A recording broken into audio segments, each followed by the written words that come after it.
Let's get right at it. Ronica Cleary is here. She's the president of Cleary Strategies. Ronica, welcome to the program. Thanks for having me. Am I going too far here? Because I think that's just an example of outrageous rage.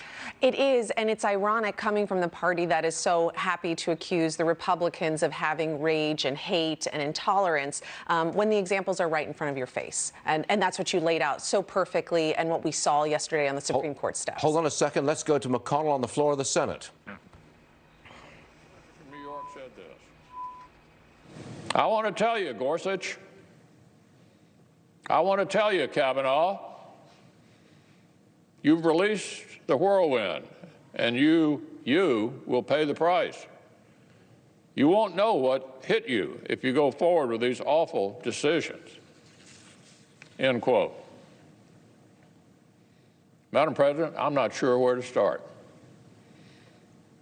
There is nothing to call this except a threat. And there's absolutely no question to whom it was directed. Contrary to what the Democratic leader has since tried to claim, he very, very clearly was not addressing Republican lawmakers or anyone else. He literally directed the statement to the justices by name. And he said, quote, if you go forward with these awful decisions, which could only apply to the court itself, the minority leader of the United States Senate threatened two associate justices of the U.S. Supreme Court, period. There's no other way to... I would characterize that as the exact opposite of rage. Actually, it was rather constrained, if you ask me. Ronica, are you with me on this? It's a great point. And one of the important things to remember in communications and strategy when you're thinking about elections, the person who is calm is the person with the power. The person who is enraged is out of control. And that's what we saw yesterday. And I think we are seeing a Democratic Party that feels threatened and under attack and divided. And then you have Senator McConnell, who regularly, it's a characteristic of him when he's on the floor, shows that control and steady presence of leadership. It's such a turnaround because it was always President Trump and his supporters who were accused. You're the hate mongers. You're the haters here.